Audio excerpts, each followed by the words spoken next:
దేవునికి మహిమ కలుగును గాక. ఆమేన్.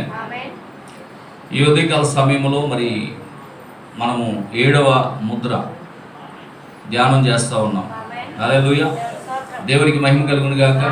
గత కొన్ని వారాలుగా మనము 7 ముద్రల వర్తమానాన్ని ధ్యానం చేస్తూ వచ్చాం.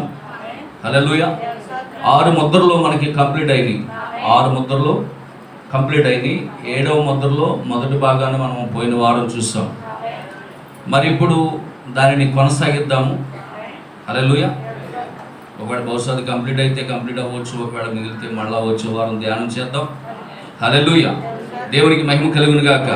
ఆమేన్. ఈ 7వ ముద్ర 8వ అధ్యాయంలో పెట్టాడు. 7వ ముద్ర ప్రకటన గ్రంథం 8వ అధ్యాయంలో పెట్టాడు. అది కూడా సింపుల్గా ఒక్క వాక్యంతో తేల్చేశారు. దాన్ని ఏమని ఉంది అక్కడ? ఆయన 7వ ముద్రను విప్పినప్పుడు పరలోకమందు ఇంచుమించు అరగంట సేపు నిశ్శబ్దముగా ఉండెను. దేవునికి స్తోత్రం. అంతే సింపుల్. ఆ ఒక్క మాటలో 7వ ముద్ర కంప్లీట్ అయిపోయినట్లుగా చూడగలం మనం. అంటే ఈ ఒక్క చిన్న దాంట్లో ఎంత అద్భుతమైనటువంటి కార్యం దాగి ఉన్నదో ఈ కాలపు ప్రవక్త చెప్పుకుంటూ వచ్చారు. హల్లెలూయా. దేవునికి మహిమ కలిగింది గాక. మరి నేను మరలా మీకు ఇవన్నీ చెప్పలేదు. వచ్చే వారము వస్త్రాల అన్న వాళ్ళ యొక్క ఫ్యామిలీ మరి ప్రార్థన పెట్టించుకుంటున్నారు. కృతజ్ఞత కూడిక ఏదేమో ఉన్నారా? వస్త్రాల అన్న ఓకే, కూర్చోండి. మరి వచ్చే వారం వస్త్రాల అన్న వాళ్ళ ఫ్యామిలీ కృతజ్ఞత కూడి పెట్టించుకుంటున్నారు. ప్రేమ ఉన్నది కనుక అందరూ కూడా సిద్ధపడి రండి. వారి కుటుంబం కొరకు ప్రార్థన చేయండి.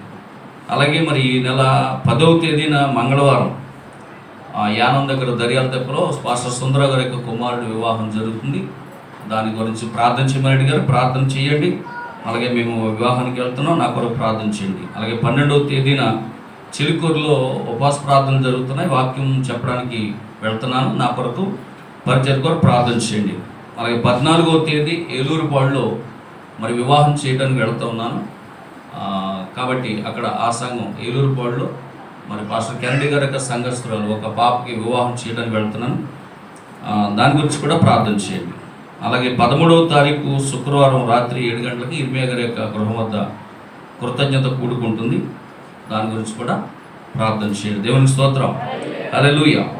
మరి రాహేలమ్మ గారి యొక్క ఆరోగ్యం కొరకు ప్రార్థన చేయండి. పెచ్చెట్టి నయోమి అలాగే నీలాపు సువార్తమ్మ ఈ ముగ్గురు ఆరోగ్యాల గురించి ప్రార్థన చేయండి. నేను ముగింపు ప్రార్థనలో వాళ్ళందరి గురించి ప్రార్థన చేస్తాను. ఓకేనా? ఇప్పుడు వాక్యంలోకి వెళ్దాం. అంటే ఈ అనౌన్స్మెంట్స్ అన్నీ కూడా నేను ముందే చదవాలి.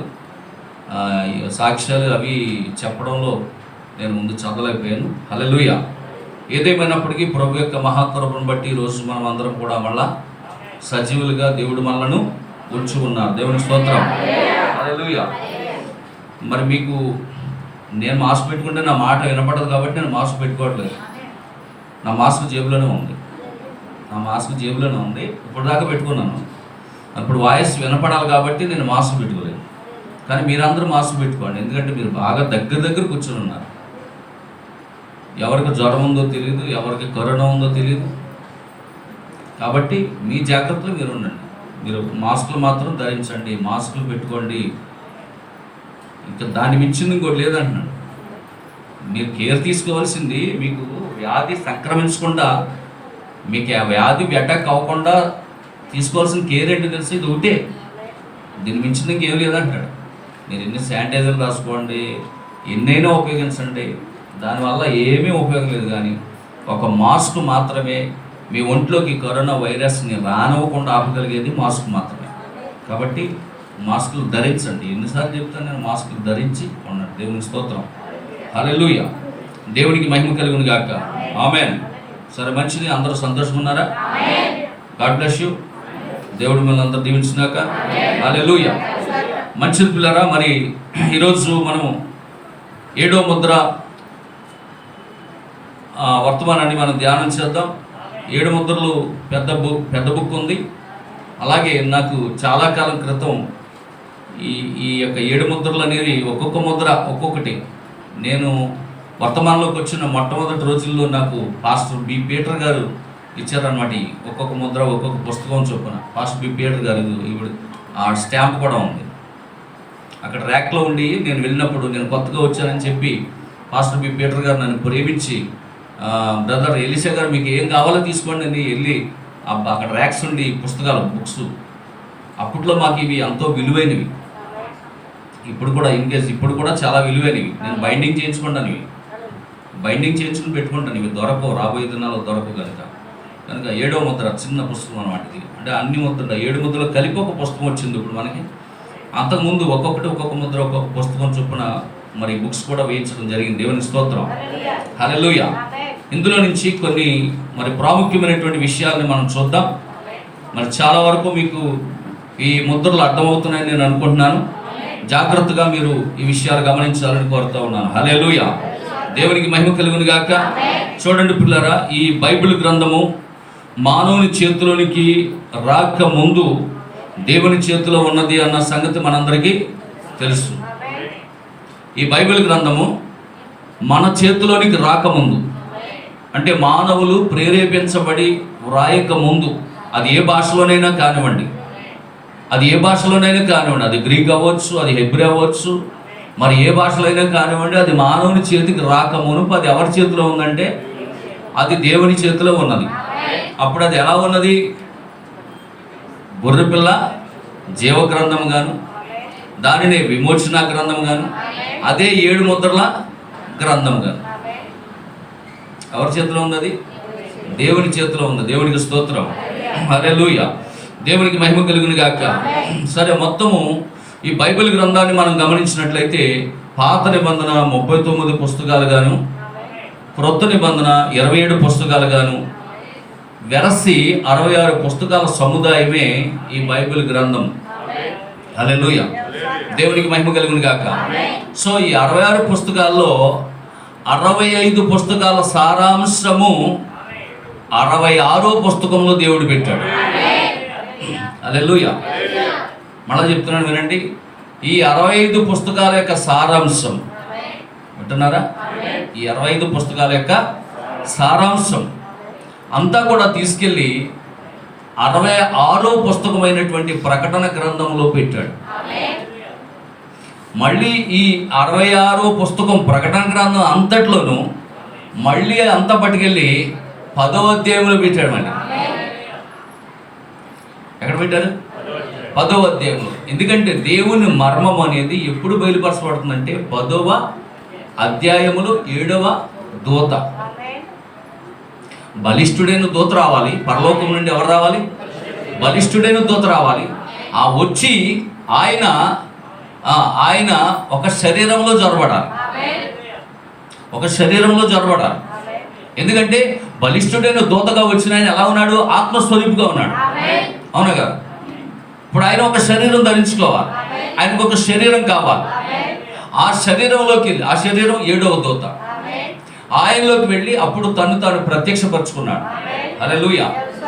ఆ 7 ముద్రల యొక్క మర్మం ఏదైతే ఉందో, 7 ముద్రల యొక్క ఆ మర్మము మరి ఏదైతే దాచబడి ఉందో అదంతా కూడా ఆయన బయలుపరుచుకున్నాడు. హల్లెలూయా, దేవునికి మహిమ కలుగును గాక. ఆమేన్. కనుక ప్రియమైనటువంటి దేవుని బిడ్డలారా, నిజంగా చూడండి, మరి క్రీస్తు పుట్టినది మొదలుకొని నేటి వరకు గల ఈ 2000 సంవత్సరాలని మనం గమనించినప్పుడు, అంటున్నారా, ఈ 2000 సంవత్సరాలని మనం గమనించినప్పుడు కాలం అనేది లేనప్పుడు ఎంత కాలం అనేది మనకు తెలియదు. అంటే ఆదాము అవ్వలు పాపములోని పడిపోక ముందు కాలం అనేది మనకు తెలియదు. అది ఎన్ని వేల కోట్ల సంవత్సరాలు అయిందో మనకు తెలియదు. కాబట్టి కాలం అనేది లెక్కించబడింది. అంటే ఆదాము ఎన్ని సంవత్సరాలు బతికాడు అనేటటువంటి కాలం లెక్కించబడినది మొదలుకొని ఇక్కడ ప్రవక్త చెప్తున్నటువంటి మాటలు మనం గమనించినట్లయితే, హల్లెలూయా, దేవునికి మహిమ కలుగును గాక. ఆదాము మొదలుకొని నోవాహు వరకు చెప్పండి 2000 సంవత్సరాలుగా కాలాన్ని లెక్కించడం జరిగింది ప్రవక్త మన వర్తమానంలో. హల్లెలూయా, దేవునికి స్తోత్రం కలుగును గాక. అలాగే నోవాహు మొదలుకొని యేసుక్రీస్తు పుట్టుక వరకు 2000 సంవత్సరాలుగా దాన్ని గుర్తించడం జరిగింది. దేవునికి స్తోత్రం. మరి యేసుక్రీస్తు ప్రభువారు పుట్టినది మొదలుకొని ఇప్పటి వరకు 2000 సంవత్సరాలుగా గుర్తించబడింది. హల్లెలూయా. అలాగే యేసుక్రీస్తు పుట్టినది మొదలుకొని ఈ రోజు వరకు ఉన్నటువంటి 2000 సంవత్సరాలని కూడా మరి మనము ప్రకటన గ్రంథంలో చూడగలిగినట్లయితే దాన్ని 7 సంఘకాలాలుగా విభజించాడు. ఈ 2000 సంవత్సరాలని 7 సంఘకాలాలుగా విభాగించి అక్కడ 7 సంఘకాలాలను అక్కడ వివరించడం జరిగింది. దేవునికి స్తోత్రం. అది మీరు ఎక్కడ చూడగలరంటే ప్రకటన గ్రంథం 2వ అధ్యాయం 3వ అధ్యాయంలో 7 సంఘకాలాలు మనకి కనబడతాయి. 1 ఎఫెసు, 2 స్మరణ, 3 పెర్గమ, 4 తుయతైర, 5 సార్దిస్సు, 6 ఫిలడెల్ఫియా, 7 లవొదికీయ. మరియు 6వ అధ్యాయంలో మరి ముద్రలు విప్పబట్టను మనం గమనించవచ్చు. 6వ అధ్యాయంలోకి వెళ్ళేటప్పటికి ముద్రలను విప్పడం అనే కార్యాన్ని మనం అక్కడ చూస్తూ ఉంటాం. హల్లెలూయా, దేవునికి స్తోత్రం కలుగును గాక. మరి మొదట ముద్ర విప్పినప్పుడు జరిగిన కార్యం ఏంటంటే అపవాది ఆ అబద్ధ ప్రవక్తగా తెల్లని గుర్రంపై కూర్చొని అబద్ధ ప్రవక్త అపవాది అబద్ధ ప్రవక్తగా మొదటి ముద్ర విప్పినప్పుడు అబద్ధ ప్రవక్తగా ఆ యొక్క అపవాది ఏం చేశాడంటే తెల్లని గుర్రంపై సవారీ చేస్తూ ఈ మొదటి 2 సంఘకాలాల్లో, అంటే మొదటి 2 సంఘాలని ఏం చెప్పాను, ఎఫెసు, స్మరణ సంఘకాలాలు గుండా ప్రయాణిస్తూ ఆ కాలపు ప్రజలను అతను ఏం చేశాడంటే మోసం చేస్తూ వచ్చాడు. దేవునికి స్తోత్రం, హల్లెలూయా, దేవునికి మహిమ కలుగును గాక, ఆమేన్. 2వ ముద్ర విప్పినప్పుడు అదే అపవాది ఖడ్గము చేత పట్టుకొని ఎర్రం గుర్రం పైన సవారీ చేస్తూ మరి పెర్గమ, తుయతైర సంఘకాలంలో ఉన్నటువంటి నిజ క్రైస్తవులను హతమారుస్తూ వచ్చాడు. అంటే హతం చేస్తూ వచ్చాడు, చంపుకుంటూ వచ్చాడు. దేవునికి స్తోత్రం, హల్లెలూయా, దేవునికి మహిమ కలుగును గాక. అలాగే 3వ ముద్ర విప్పినప్పుడు అపవాది వాడి చేతిలో త్రాసు పట్టుకొని, అంటే కాట, అర్థమవుతుందా? వాడు 3వ ముద్ర విప్పినప్పుడు అపవాది చేతిలో త్రాసు పట్టుకొని నల్లని గుర్రంపై వాడు స్వారీ చేస్తూ మరి సార్దిస్సు, ఫిలడెల్ఫియా సంఘకాలంలోని క్రైస్తవుకి ఏం నూరు పోసాడంటే పాప పరిహారార్థం జరగాలంటే వింటున్నారా, కొంత అపరాధ రుసుము అనేది మీరు చెల్లించాలి, అలా చెల్లిస్తేనే మీ పాపాలు క్షమించబడతాయని వాడు వ్యాపారం మొదలుపెట్టాడు. హల్లెలూయా, మీకు అర్థమవుతున్న మాటలు. వాడు వ్యాపారం మొదలుపెట్టాడు. వ్యాపారం మొదలుపెట్టి అక్కడ చేసినటువంటి కార్యాన్ని మనం గమనించినప్పుడు పిల్లరా, మరి సార్దిస్సు, ఫిలడెల్ఫియా ఈ 2 సంఘ కాలాలు గుండా వాడు ప్రయాణిస్తూ వాళ్ళందరినీ కూడా ఏం చేశాడంటే మోసం చేశాడు వ్యాపారం చేస్తూ. అంటే క్రైస్తవ్యంలో కూడా వ్యాపారం అనేది మొదలుపెట్టాడు. పాప పరిహారం, మానవుల యొక్క పాపాలు పరిహరించబడాలంటే బైబిల్ ఏం చెప్తుంది, యేసు రక్తంలో కడగబడాలని, యేసు నామంలో బాప్తిసం.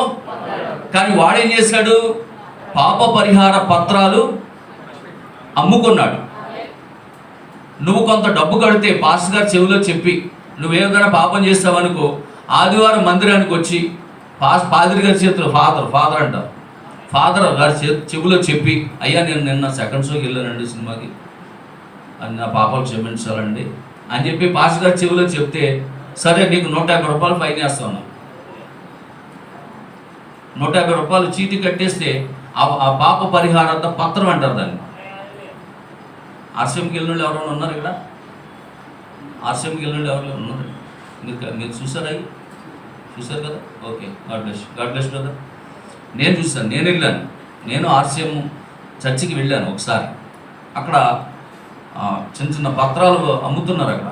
అదే ఒక్కొక్కరు చేసినటువంటి ఒక పాపానికి ఇంత పాస్టర్ గారు ఫైన్ అనేది వేస్తారు. అంటే ఆ ఫైన్ కట్టేస్తే మన పాపము క్షమించబడిపోయిందని. అంటే వాడు ఆ 3వ ముద్రలో చేసిన కార్యం ఏంటంటే పాప పరిహార పత్రాలు అమ్ముకొని వ్యాపారం చేశాడు, త్రాసు పట్టుకొని ఆ యొక్క నల్లని గుర్రంపై సవారీ చేస్తూ. దేవునికి స్తోత్రం, హల్లెలూయా, దేవునికి మహిమ కలుగును గాక. ఇప్పుడు 4వ ముద్ర విప్పినప్పుడు, నేను ఎందుకు చెప్తున్నానంటే ఇవన్నీ ముద్రలు అంటే ఏంటో అనుకుంటారు. ముద్రలు అంటే ముద్రలు విప్పబడినప్పుడు జరిగిన కార్యాలు ఏంటో మనకు అర్థం అవ్వాలి కదా. అందుకే నేను మీకు ఇంత తేటతెల్లగా చెప్తాను. ఎందుకంటే మరి అంత బహుశా అత్తిపండు ఒలిసి నోట్లో పెట్టినంత ఈజీగా చెప్తున్నానని నేను అనుకున్నాను. మరి ఇక అది కూడా మీకు అర్థం అవ్వకపోతే నేను ఏం చేయలేను. దేవునికి స్తోత్రం, హల్లెలూయా. ఏదో గొప్ప గొప్ప మర్మాలు చెప్పినట్లుగా అక్కడ మొక్క ఇక్కడ మొక్క తీసి గట్టిగా అరిసి చెప్తే బాగానే ఉంటుంది కదా. బాగా గట్టిగా అలా చెప్పాను అనుకోండి, మా పాస్టర్ గారు అంత ఉద్యోగంగా చెప్తున్నారు అనుకుంటారు. కానీ బాగానే ఉంటుంది, చూడడానికి బాగానే ఉంటుంది, కానీ మీకు అర్థం అవ్వదు. అన్నీ కేకలు అయిన పడతాయి. దేవునికి స్తోత్రం కలుగునుగా. హల్లెలూయా. కానీ ఇప్పుడు నేను అంత స్పష్టంగా చెప్పాలని ఆలోచన చేస్తాను, మీకు అందరికీ అర్థం అవ్వాలి. మొదటి ముద్రలో ఏం జరిగిందో, రెండో ముద్రలో ఏం జరిగిందో, మూడో ముద్రలో ఏం జరిగిందో మీకు స్పష్టంగా తెలియాలి. ఇప్పుడు నాలుగో ముద్రలో జరిగినట్టు, నాలుగో ముద్ర విప్పినప్పుడు అపవాది ఏం చేశాడు? పాండుర వర్ణము గుర్రంపై సవారీ చేస్తూ ప్రజలందరిని ఏం చేశాడు తెలుసా? శాంతింప చేస్తూ. పాండుర వర్ణం గుర్రం అంటే ఏమని చెప్పుకున్నాం మనం? చెప్పండి. నలుపు, తెలుపు, ఎరుపు, ఈ మూడు కలిసినదే పాండుర వర్ణ రంగు. ఈ మూడు రంగులు కలిసి 4వ రంగు వచ్చింది పాండుర వర్ణం. దాని మీద కూర్చున్న వ్యక్తి ఏం చేస్తున్నాడంటే ప్రపంచమంతా తిరుగుతూ శాంతింప చేస్తూ, దేవునికి స్తోత్రం, హల్లెలూయా. ఇతడు ఏం చేస్తాడంటే ప్రపంచ సంఘముల సమాఖ్య అనగా WCC, వరల్డ్ క్రిస్టియన్ కౌన్సిల్ని ఏర్పాటు చేశాడు. హల్లెలూయా. ఇది ఆఖరి సంఘకాలము, లౌదైక సంఘకాలంలో జరిగిన, ఇప్పుడు ప్రజెంట్ జరుగుతున్న కార్యం అది. హల్లెలూయా. దేవునికి మహిమ కలుగును గాక. మరి 5వ ముద్ర విప్పినప్పుడు దేవుని వాక్యము నిమిత్తము, వారిచ్చిన సాక్ష్యం నిమిత్తము వధింపబడినటువంటి ఆత్మలను బలిపీఠము కింద ఉండి ప్రతీకారం కోరుకుంటున్నట్లుగా మనం చూస్తూ ఉన్నాం 5వ ముద్రలో. దేవునికి స్తోత్రం, హల్లెలూయా. దేవునికి మహిమ కలుగును గాక. అమ్మా, నా మాటలు అర్థమవుతున్నాయా? చాలా సింపుల్గా చెప్తున్నాను. ఆమేన్. ఎందుకంటే ఒక సిస్టర్ అన్నది, పాస్టర్ గారు ఏదో ముద్రలు అంటున్నారు, మాకు ఏం అర్థం కావట్లేదు అన్నాను. అంటే కొత్తగా వచ్చారు పాపం వాళ్ళు ప్రార్థనలు, అంటే ప్రభువుని నమ్ముకోవడం కొత్త వాళ్ళు. అంచేత ప్రభువు నమ్ముకునేటటువంటి కొత్తలో ఏం చెప్పాలి మనం? యేసు ప్రభువుని నమ్ముకుంటే మనకి ఆరోగ్యం బాగుంటుంది, యేసు ప్రభువుని నమ్ముకుంటే మనకి అన్నీ బాగుంటాయి, అన్నీ కలిసి వస్తాయని చెప్పేసి చెప్పాలి అప్పుడు ఫస్ట్లో. కానీ ఇప్పుడు అన్నీ మీరు అనిపించేశారు. ఇప్పుడు మనకి ఏంటంటే ముద్రలో వెళ్ళామా, కాబట్టి మరి ఇవే చెప్పాలి మళ్ళీ. హల్లెలూయా. కనుక ఇక్కడ చూడండి, 6వ ముద్ర విప్పినప్పుడు 5వ ముద్రలో జరిగిన కార్యం ఏంటి చెప్పాను? చెప్పండి. దేవుని వాక్యము నిమిత్తము, వారిచ్చిన సాక్ష్యము నిమిత్తము వధింపబడిన ఆత్మలను చూసాం మనం బలిపీఠం కింద. వాళ్ళు ఏమంటున్నారు?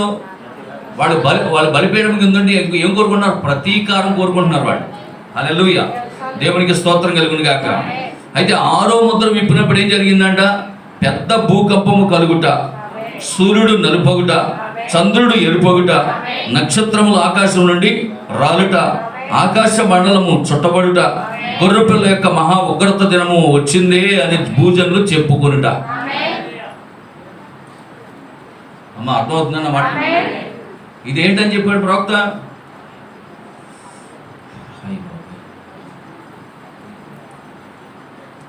6వ ముద్ర ఏంటని చెప్పారు?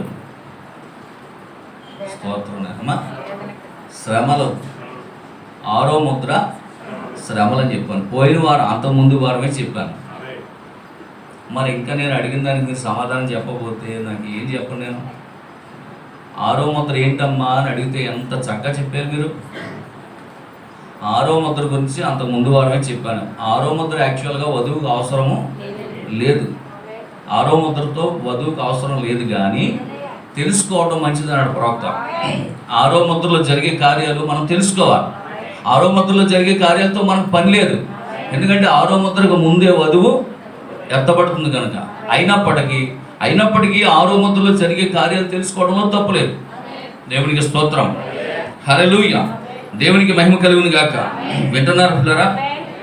కనుక 6వ ముద్ర విప్పినప్పుడు జరిగిన కార్యం ఏంటంటే పెద్ద భూకంపం కలిగింది, సూర్యుడు నలుపయ్యాడు, చంద్రుడు ఎరుపయ్యాడు, నక్షత్రాలు రాలినయి, ఆకాశ మండలం అంతా చుట్టబడిన దాంట్లో కాగితం వల్ల చుట్టబడింది, గొర్రెపిల్ల యొక్క మహా ఉగ్రత వచ్చింది అని చెప్పి దానికి తాళగలిగిన వాడు ఎవరు అని చెప్పి భూమి మీద ఉన్నటువంటి జనులందరూ చెప్పుకోవడం మనం చూస్తూ ఉన్నాం. ఇదే శ్రమల కాలం అని మనందరికీ తెలుసు, అర్థమైంది. కాబట్టి ఇప్పుడు మనం 7వ ముద్రను ధ్యానం చేద్దాం. హల్లెలూయా. ఇక్కడ 7వ ముద్రలో ఈరోజు మనం చక్కగా కొన్ని నిమిషాలు చూద్దాం. 7వ ముద్రలో చాలా చక్కటి వాక్యాలు ఇక్కడ ప్రవక్త కొన్ని వాక్యాలు చేశాడు. దానిని నేను నోట్స్గా రాసుకుని మీకు చెప్పాలని ఆశపడుతున్నాను. దేవునికి స్తోత్రం, హల్లెలూయా. చూడండి, ఇక్కడ ప్రకటన గ్రంథం 8వ అధ్యాయము 1వ వాక్యంలో మనం చదివాము. ఆయన 7వ ముద్రను విప్పినప్పుడు పరలోకమందు ఇంచుమించు అరగంట సేపు నిశ్శబ్దముగా ఉన్నదంట. హల్లెలూయా. దేవునికి స్తోత్రం, దేవునికి మహిమ కలుగును గాక. కనుక పిల్లరా చూడండి, జగత్తు పునాది వేయబడక మునిపే విమోచన పథకము అవన్నీ ముగించబడును. హల్లెలూయా. సతమతమవుతున్నటువంటి ప్రపంచమునకు అనగా భూమికి అది అంతముగా ఉన్నది. ఆమేన్. అంటే నిశ్శబ్దం అయిపోయింది. నిశ్శబ్దం అయిపోయిందంటే ఏంటి? ఇంకా సమాప్తం అయిపోయిందని అర్థం. హల్లెలూయా.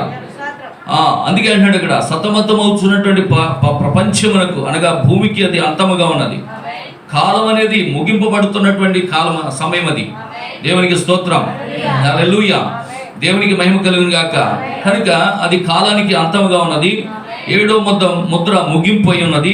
అది బోర్ల యొక్క ముగింపు, అది పాత్రల యొక్క ముగింపు, మరియు 1000 ఏళ్ల పరిపాలన యొక్క ప్రారంభం. జాగ్రత్త వినండి, మళ్ళా చెప్తున్నాను.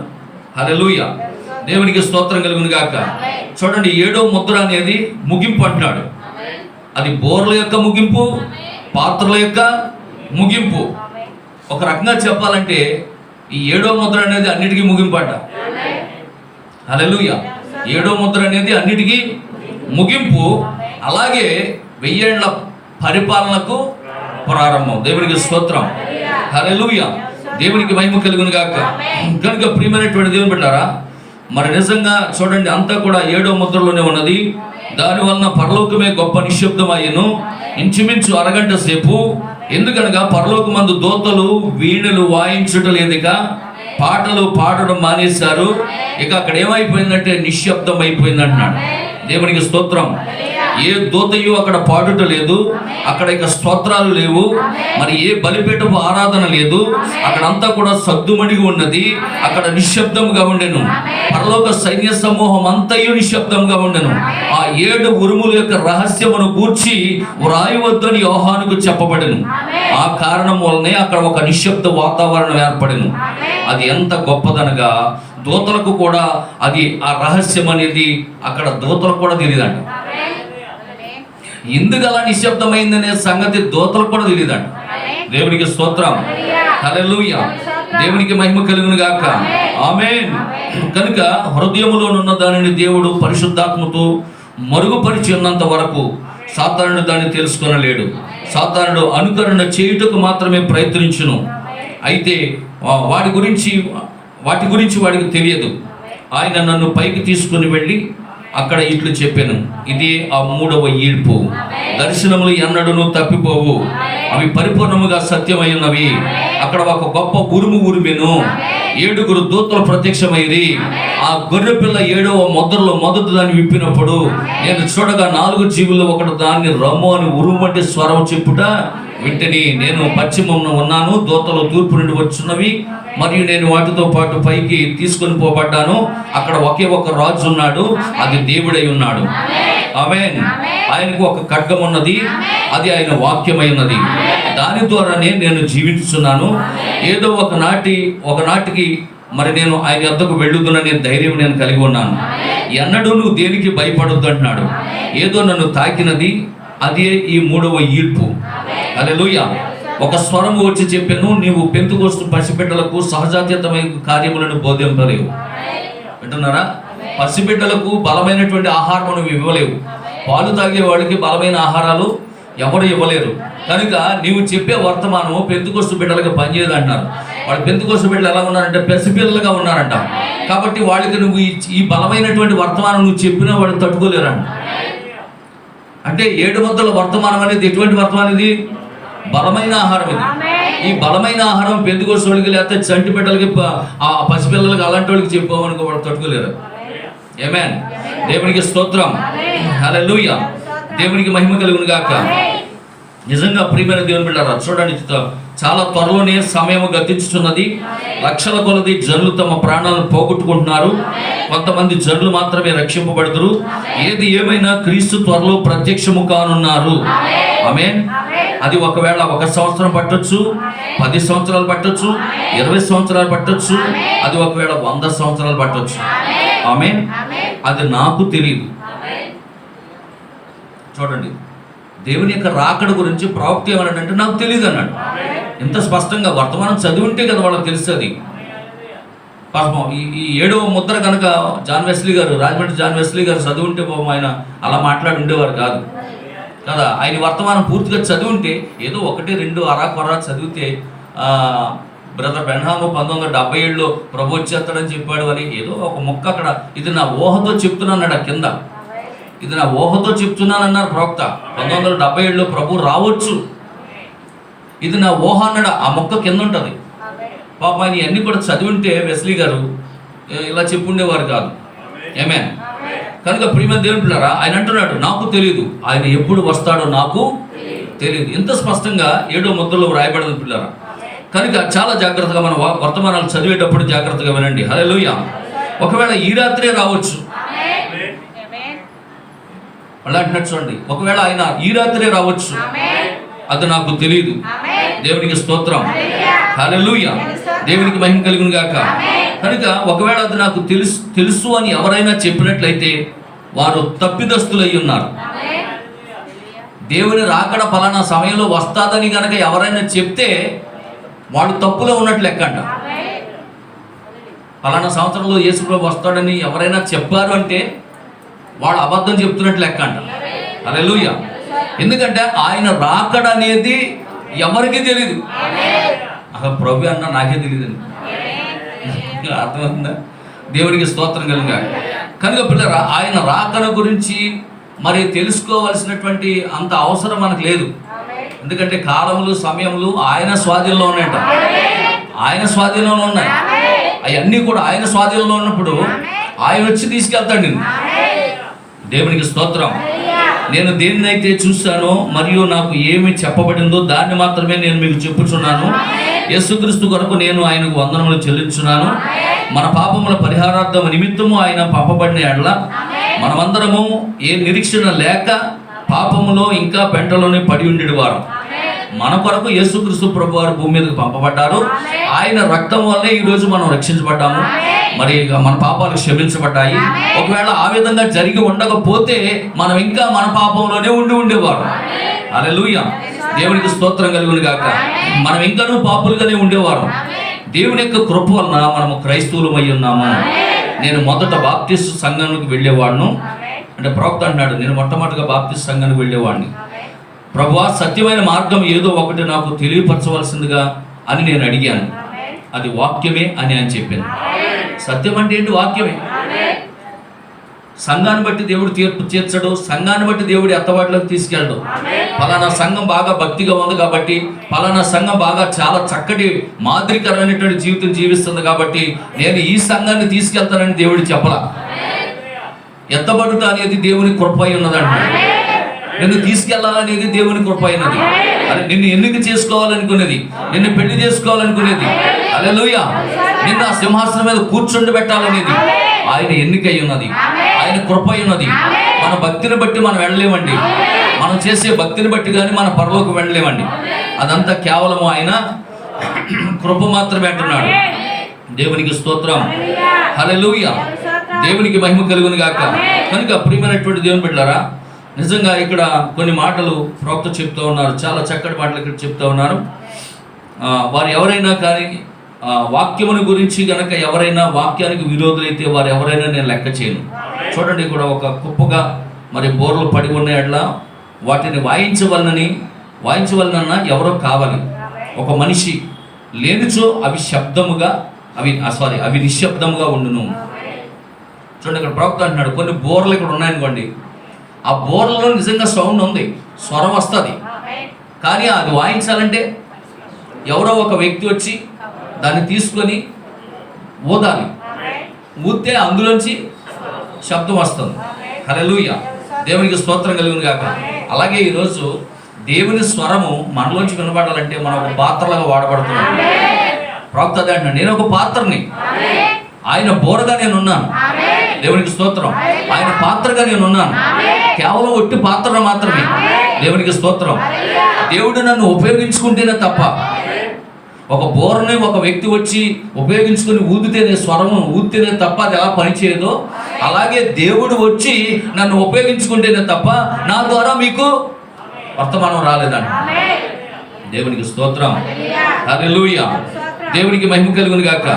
కనుక ఇక్కడ కొన్ని విషయాలు, ఇంకా ప్రవక్తకు చెప్పినటువంటి కార్యాలు ఇంకా కొన్ని ఉన్నాయి, వాటిని కూడా మనం చూద్దాం. దేవునికి స్తోత్రం. హల్లెలూయా. ఇక్కడ మరి ఇందులో ఒక వాక్యం చెప్తున్నాడు. మొదటి రాజుల గ్రంథంలో ఒక మాట చెప్తున్నాడు ఇక్కడ ప్రవక్త. కొన్ని విషయాలు చూద్దాం ఇందులో. మొదటి రాజుల గ్రంథంలో 12వ అధ్యాయము 27 నుంచి చూడండి. యెరోబాము తన హృదయమందు తలంచి ఆలోచన చేసి 2 బంగారపు దూడలు చేయించి జనులను పిలిచి, యెరూషలేమునకు పోవుట మీకు బహు కష్టం.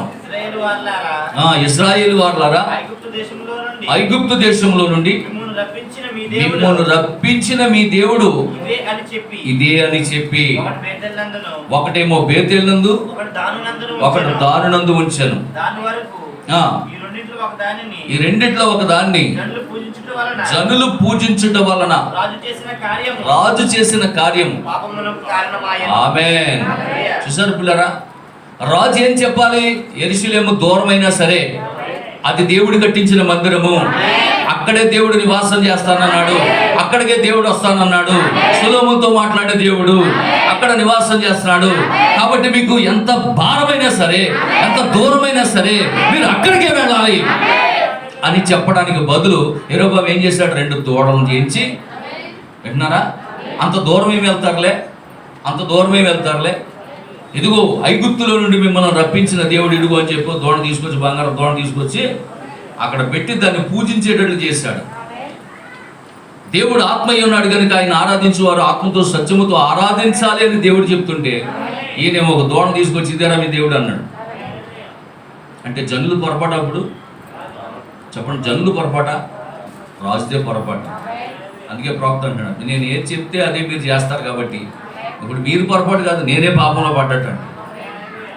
ప్రవక్త అంటున్నాడు. ప్రవక్త ఏం చెప్తాడో తెలుసా?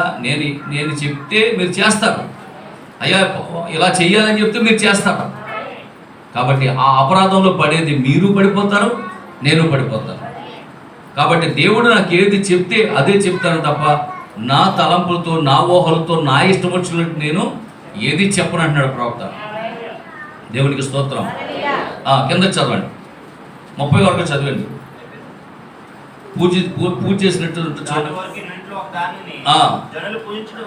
జనులు పూజించుట వలన రాజు చేసిన కార్యము పాపమునకు కారణమాయెను. మరియు అతడు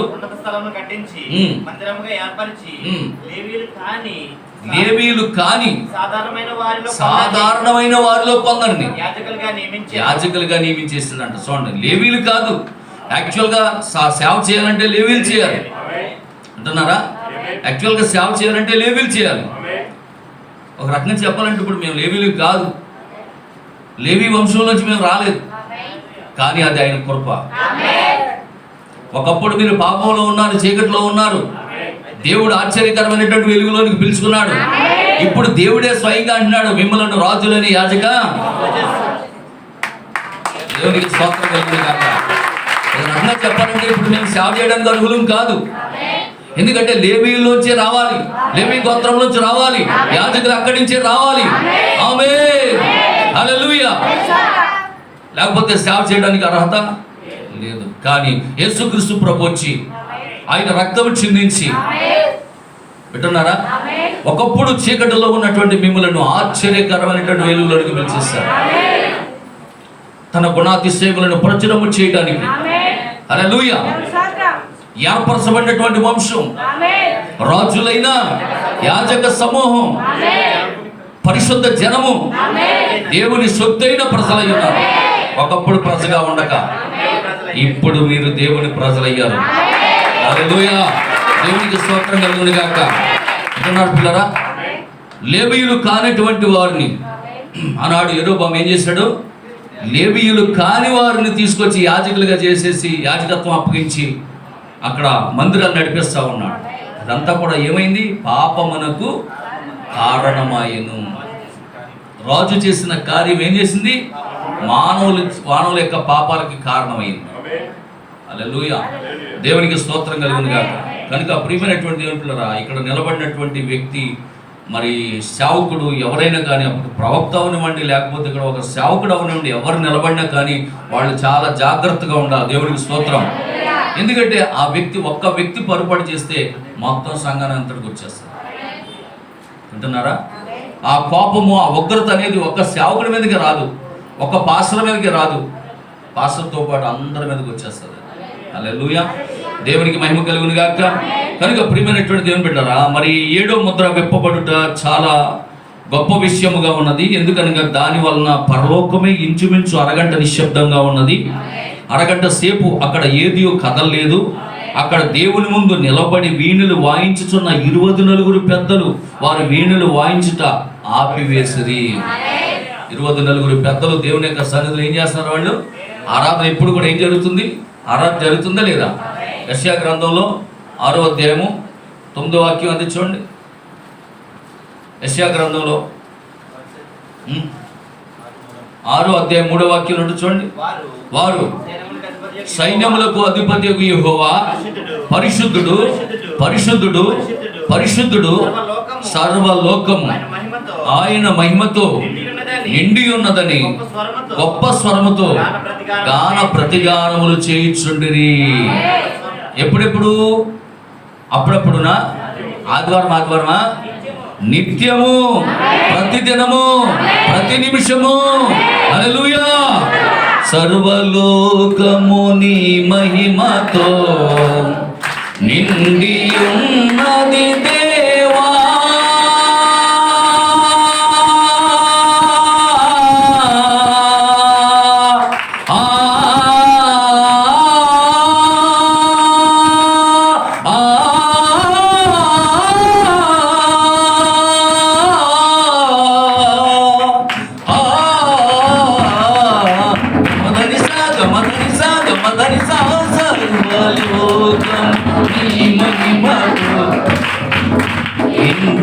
ఉన్నది దేవా.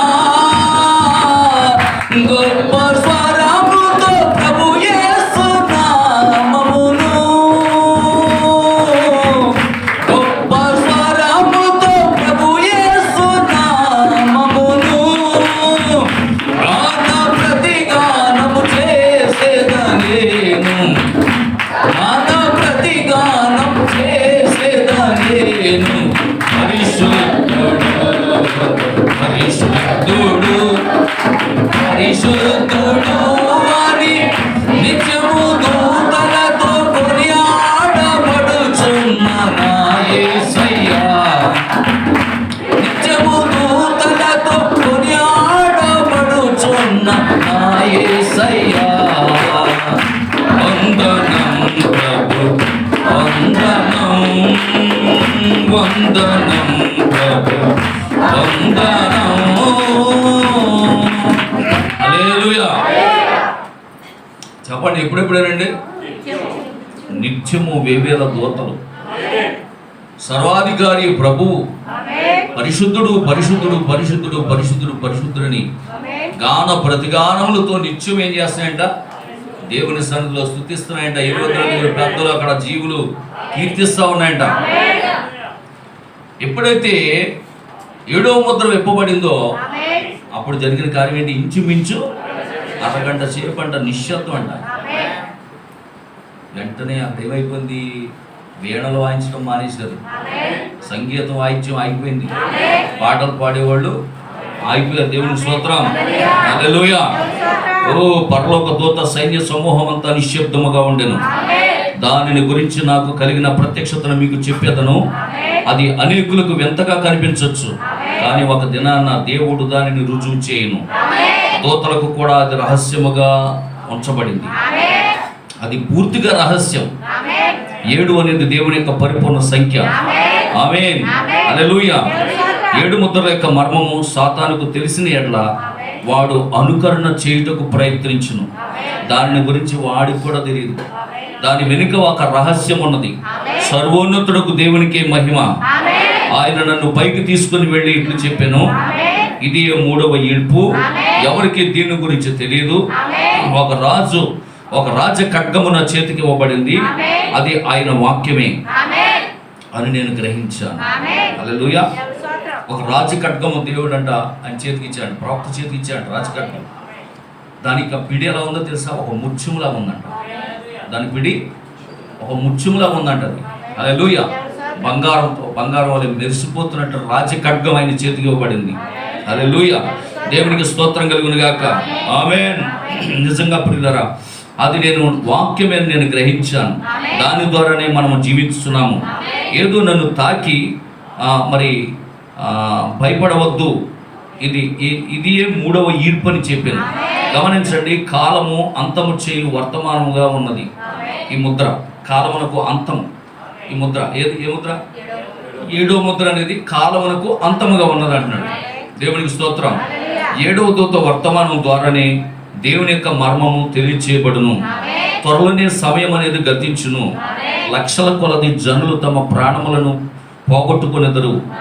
ఇప్పుడు వారు రక్షింపబడి ఉన్నామని వారు అనుకొనుచున్నారు. మనం చివరి యుగంలో జీవించుచున్నాము. నేను దేనినైతే చూశానో మరియు నాకు ఏమి చెప్పబడినదో దానిని మాత్రమే మీకు చెప్పుచున్నాను. ఆయన 7వ ముద్ర విప్పినప్పుడు పరలోకమందు ఇంచుమించు అర్ధగంట సేపు నిశ్శబ్దముగా ఉండెను. దేవుని యొక్క రాజ్యము వచ్చుచున్నది. సందేహములతో మీ హృదయమును కలవరపడనీయొద్దు. ఆమేన్. నీతీకరణము నుండి శుద్ధీకరణములోకి, శుద్ధీకరణములో నుండి పరిశుద్ధాత్మ బాప్తిస్మలోనికి వచ్చి అంతకంతకు దేవునికి అత్యంత సన్నిహితులుగా ఉండండి. అంటున్నారా? కాలం అనేది ముగించబడబోతూ ఉన్నది. 7వ ముద్ర కింద జరిగే కార్యం ఏంటంటే కాలం అనేది ముగించబడబోతూ ఉన్నది. 1000 ఏళ్ల పరిపాలన ప్రారంభం కాబోతున్నది. దేవునికి స్తోత్రం. ఇంకా అక్కడితో 1000 ఏళ్ల పరిపాలనతో కాలం అనేది ఇంకా సంపూర్ణంగా పూర్తి అయిపోతుంది. ఇంకా కాలం అనేది ఇంక ఉండదు. 1000 ఏళ్ల పరిపాలనతో ఇంకా కాలం పోతుంది అనమాట. ఆ 1000 ఏళ్ల పరిపాలన అనేది కాలం కూడా ఎందుకు పెట్టాడంటే, నువ్వు తిరుదినవన దినము దేవుని యొక్క దృష్టిలో ఒక దినము 1000 సంవత్సరాలు. కాబట్టి ఆ మొదట్లో కూడా అలాగే చెప్పాడు, ఆఖరిలో కూడా అదే జరుగుతుంది. 1000 సంవత్సరాలు మనిషి భూమి మీద జీవించగలడు అని చెప్పి నిరూపించడానికి దేవుడు ఒక అవకాశం ఇస్తున్నాడు. అదే కాలం. అది అక్కడ 1000 సంవత్సరాలు అనేది కాలం ఇస్తా ఉన్నాడు. హల్లెలూయా, దేవునికి స్తోత్రం కలుగును గాక. ఆమేన్. మరి ఎత్తబడే విశ్వాసము ఈ కాలపు వర్తమానంలోనే ఉన్నది. ఈ కాలపు వర్తమానమే 7వ ముద్ర. కొంతమంది సంఘశాఖలు ఈ మాటలు జీర్ణించుకోలేరు. వాళ్ళకి అసలు అర్థం కాదు. ఒకవేళ చెప్పినా వాళ్ళు నమ్మరు. అయినప్పటికీ మనం ప్రేమిద్దాం, వాళ్ళకి వాక్యం చెప్పుదాం. దేవునికి స్తోత్రం. హల్లెలూయా. 7 ముద్రల యొక్క మర్మము ప్రకటన 10వ అధ్యాయములో బలిష్ఠుడైన దూతగా దిగివచ్చి వధువుకి బయలుపరిచెను. హల్లెలూయా, దేవునికి స్తోత్రం కలుగును గాక. రూపాంతరపరచబడే శక్తి వింటున్నారా? ఆ 7 ఉరుములలోనే ఉన్నది. ఆ 7 ఉరుముల్లోనే దాగి ఉన్నది. ప్రకటన 10:1లో జరిగిపోయిన కార్యం. ప్రకటన 10:1 జరిగిపోయిన కార్యం. బలిష్ఠుడైన దూతగా దిగివచ్చాడు. ఆయన దిగివచ్చాడా? ప్రకటన 10:7 కూడా జరిగిపోయిన కార్యమే. ప్రకటన 10:7 కూడా జరిగిపోయిన కార్యమే. ప్రకటన 10:1 జరిగిపోయింది. ప్రకటన 10:7 జరిగిపోయిన కార్యమే. ఇప్పుడు ప్రకటన 10:8 ఇప్పుడు జరుగుతున్న కార్యం. ప్రకటన 10:8 ఎవరు? వధువు. అంటే ఇప్పుడు వధువులు ఆయన కుమ్మరించుకుంటున్నాడు. మన వర్తమానం చెప్తూ మీకు ఒక మాట చెప్పాను. దేవునిలో ఉన్నదంతయు క్రీస్తులో కుమ్మరించుకున్నాడు. క్రీస్తులో ఉన్నదంతయు ఆయన వధువులో కుమ్మరించుకున్నాడు. ఆయన సంఘంలో కుమ్మరించుకున్నాడు. హల్లెలూయా. కనుక బలిష్ఠుడైన దూతగా దిగివచ్చాడు. ఆయన ఒక శరీరాన్ని ఉపయోగించుకున్నాడు. అదే విలియం మ్యారియన్ బ్రెన్హామ్ అయి ఉన్నాడు. ఆయనలో కొంతకాలం ఆయన శరీరంలో కుమ్మరించుకొని కొన్ని అద్భుతమైనటువంటి కార్యాలు జరిగించాడు.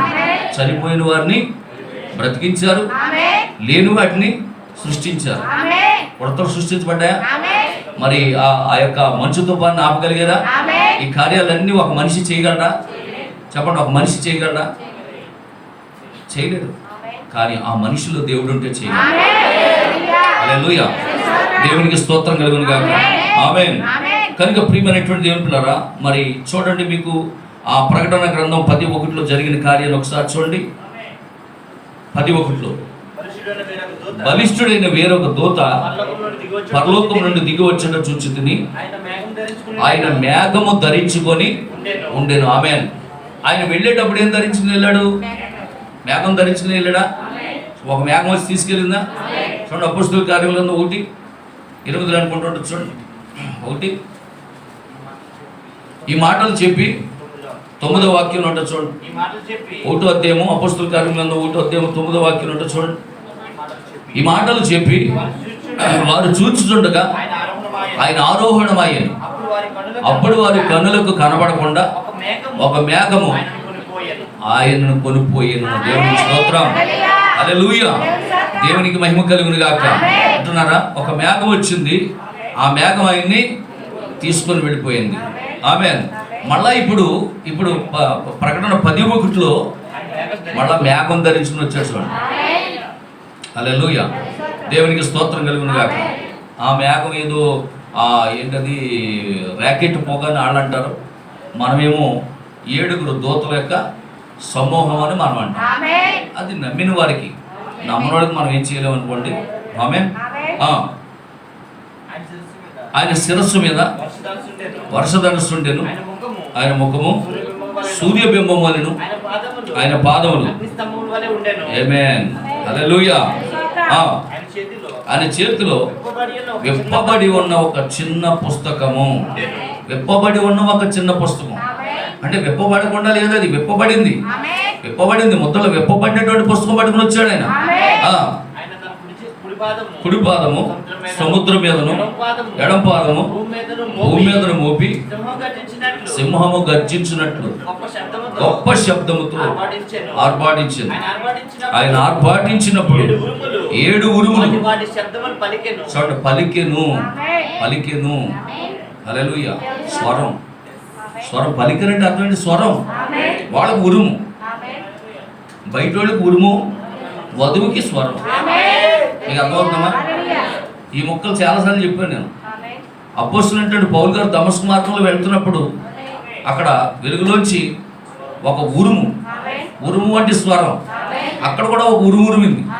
అప్పుడు వాళ్ళందరికీ ఉరుములాగా ఉన్నది ఆ పక్కన. విన్నారా? ఆ గుర్రం మీద వెళ్ళి వాళ్ళందరికీ ఏదో ఉరిమింది అనుకున్నారు. ఇదేంట్రా ఇంత సడన్ గా ఉరుములు ఉరుకుతున్నాయి అనుకున్నారు. కానీ అక్కడ పౌరుకి ఏమనపడుతుంది? సౌలా నీవేళ నన్ను హింసిస్తున్నావు అని ఒక స్వరం. ఈ స్వరం ఎవరికి వినపడ్డది? పౌలుకు మాత్రమే. కానీ వాళ్ళందరికీ ఉరుముల్లా ఉన్నాయి.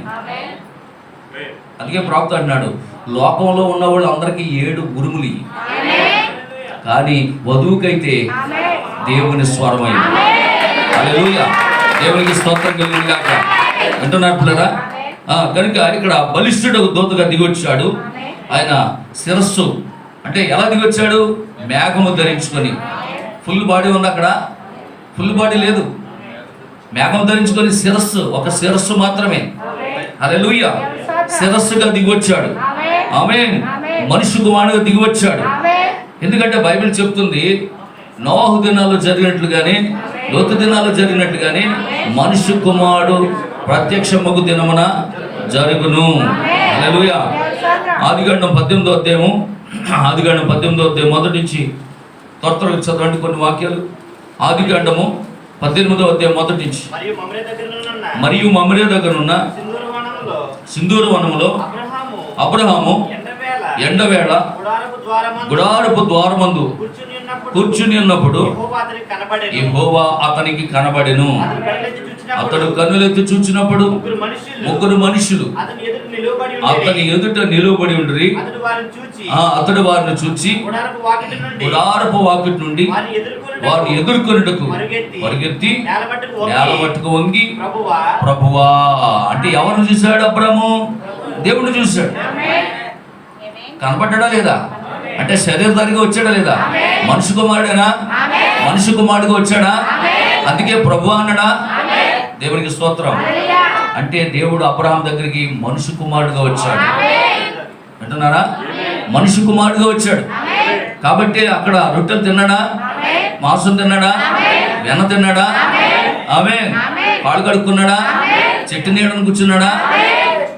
ఆహా, ఎంత అద్భుతం. మనిషి కుమారుడేనా? హల్లెలూయా. మనిషి కుమారుడు అప్పుడు వచ్చాడు.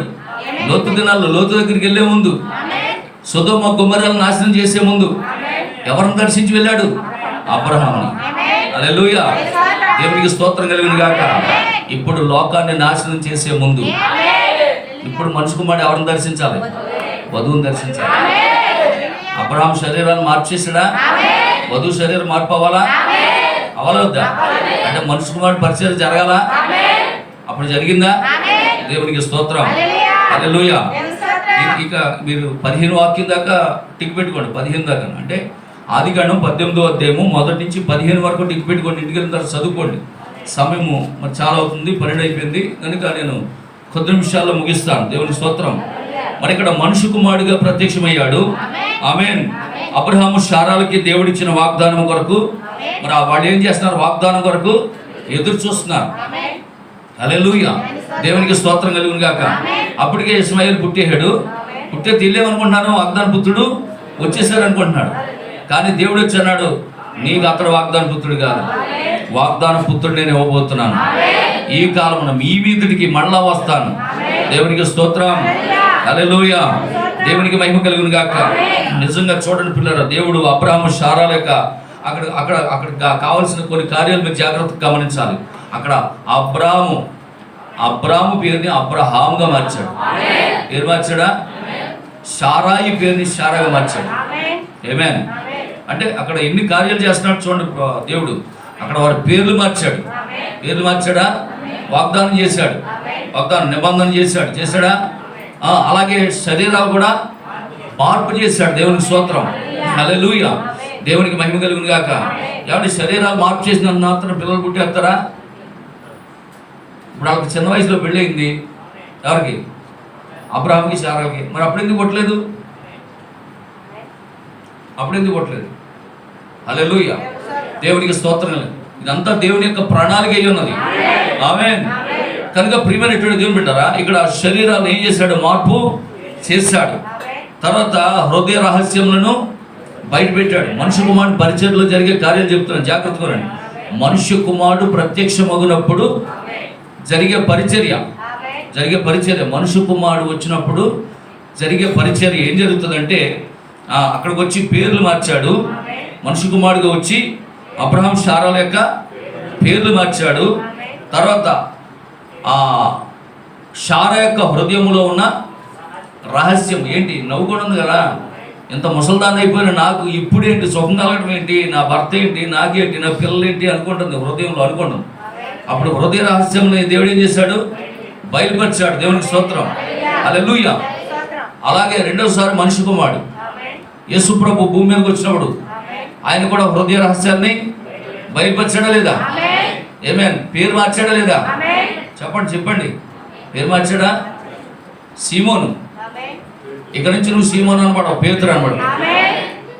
పేరు మార్చాడా లేదా? దేవునికి స్తోత్రం కలుగును గాక. హల్లెలూయా. జకీనేమన్నాడు, ఇతడు కూడా అబ్రహాము కుమారుడే. ఆమేన్. దేవునికి స్తోత్రం కలుగును గాక. అంటే మొదట్లో అబ్రహాము దగ్గరకు వచ్చిన అదే మనిషి కుమారుడు శరీరం దాల్చుకుని యేసుక్రీస్తుగా భూమి మీదకి వచ్చినప్పుడు సమరయ స్త్రీని కూడా ఏమన్నాడు? హృదయ రహస్యాలు బయలుపరిచాడు. అక్కడ బయలుపరిచాడు లేదా? హల్లెలూయా. దేవునికి స్తోత్రం కలుగును. అంటే మీకు ఏమర్థమవుతుంది? ఇక్కడ మనుష్య కుమారుడు వచ్చినప్పుడల్లా తన పరిచర్యలో ఈ కార్యాలన్నీ జరగాలి. అప్పుడే మనిషి కుమారుడు పరిచర్య భూమి మీద జరుగుతుందని గుర్తించవచ్చు. వింటున్నారా? హల్లెలూయా. తర్వాత శరీరాన్ని మార్పు చేయడం. అబ్రహాం శరీరాన్ని మార్పు చేసాడా లేదా? ఆమేన్. హల్లెలూయా. దేవునికి మహిమ కలుగును గాక.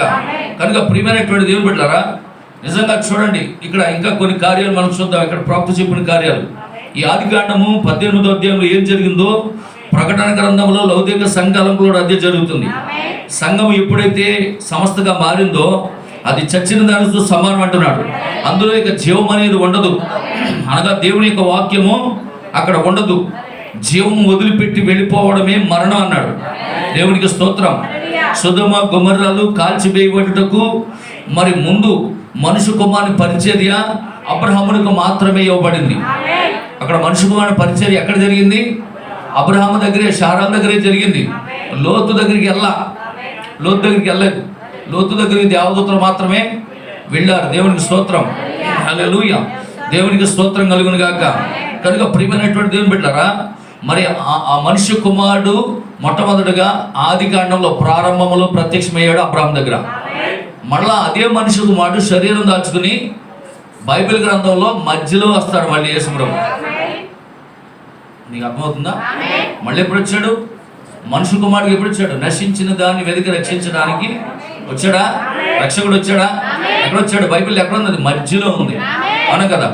ప్రారంభంలో, ఆది కాండంలో ప్రారంభంలో మనుషు కుమారుడు వచ్చాడు అబ్రహాము దగ్గరికి. రెండవసారి మనుషు కుమారుడు మధ్యలో వచ్చాడు. దేవునికి స్తోత్రం, హల్లెలూయా. మరి మధ్యలో వచ్చినప్పుడు జరిగిన కార్యాలు మీ అందరికీ తెలుసు. యేసుక్రీస్తు వాక్యం ఏమైంది? శరీరమైంది, అవునా? వాక్యం ఏమైంది? శరీరధారి అయ్యాడు. దీనిని ఆనాటి శాస్త్రజ్ఞులు కనుక్కోలేకపోయారు. శాస్త్రులు, పరిచయులు, అక్కడ హేరోదీయులు, సద్దూకయ్యులు, వీళ్ళందరూ కూడా యేసు ప్రభుని గుర్తించలేకపోయారు. కానీ అదే సమయంలో గుర్తించేటటువంటి ఒక చిన్న గుంపు ఉందంట. ఆమేన్. అందరూ ఆ కాలంలో మనుషు కుమారుడు వస్తే అందరూ ఆయన్ని పట్టుకుని బెయల్జెబూబు అన్నారు, దెయ్యాలకు అధిపతి అన్నారు. కానీ అదే సమయంలో ఒక ఆమె ఉన్నది, ఎండవేళ. జాగ్రత్తగా గమనించండి, మళ్ళీ ఎండవేళ, అది ఎండవేళ, అవునా? సింధూర వృక్షం దగ్గర ఎండవేళ. దేవుడు ఎప్పుడు అంటే ఎప్పుడు వస్తాడంట? ఎండవేళ వస్తాడంట. దేవునికి స్తోత్రం. మంచి ఎండ ఉంది ఇప్పుడు, అవునా? మిట్ట మధ్యాహ్నం మంచి, ఇప్పుడు 12 గంటలకు ఎండ. దేవుడు వచ్చే సమయమేనా? హల్లెలూయా. దేవునికి స్తోత్రం కలుగును గాక. ఎండవేళ ఆయన ప్రత్యక్షమైన సింధూర వృక్షంలో. ఆమేన్. ఆ మమ్రే దగ్గర అబ్రహాము దగ్గరికి ఎండవేళ వచ్చాడంట.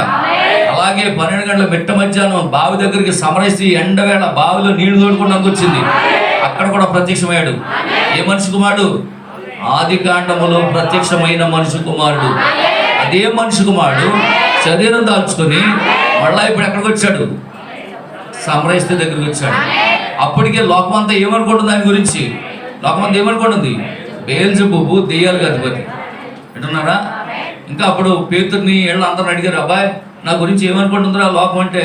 ఏముంది ప్రభా, నీ శివులారా నువ్వే అన్నావు కదా, మన మా శివులతో మానవుడితో ఏం చెప్పిస్తావు నాయన, నిన్ను దెయ్యం అంటున్నారు, అది అంటున్నారు. అలా కదరా, అవన్నీ పక్కన. అసలు మన జనులు నా గురించి ఏమనుకుంటున్నారు? అయ్యా నువ్వు ఏలియావు అనుకుంటున్నారు బాబు, అయ్యా నువ్వు ప్రవక్త అనుకుంటున్నారు నాయన, అయ్యా నువ్వు ప్రవక్తల్లో ఒకడు అనుకుంటున్నారు నాయన. సరే వాళ్ళందరూ ఏదో అనుకున్నారు లేరా? అసలు మీరేమనుకుంటున్నారు? అయ్యా నువ్వు సజీవ దేవుని కుమారుడు అని క్రీస్తుని నమ్ముకున్న దేవుని స్తోత్రం కలుగును గాక. ఆమేన్. అయ్యా నువ్వు మనుష్య కుమారుడు అయి ఉన్నావు, మనుష్య కుమారుని యొక్క పరిచయం చేయడానికి వచ్చావు నువ్వు. దేవునికి స్తోత్రం కలుగును గాక.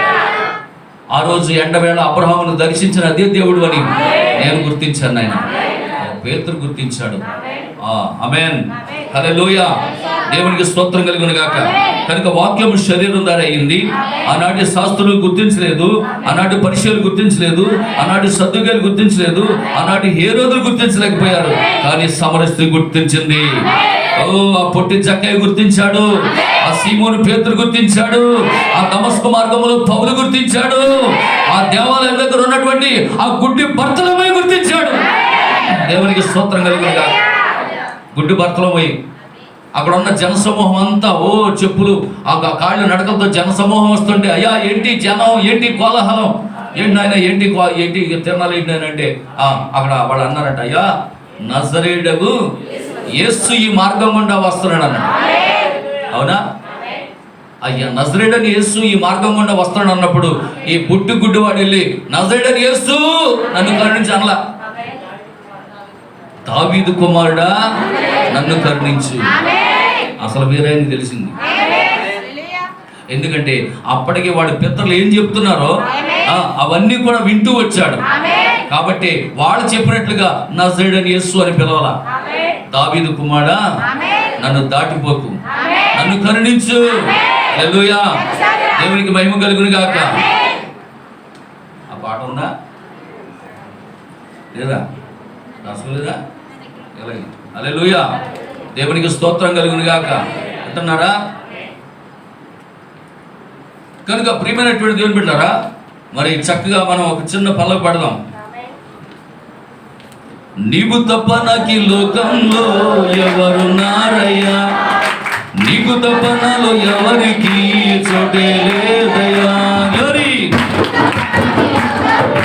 ఎవరున్నారయ్యా, నీకు తప్ప నాలో ఎవరికి చోటే లేదయ్యా. దావీదు కుమారుడా నన్ను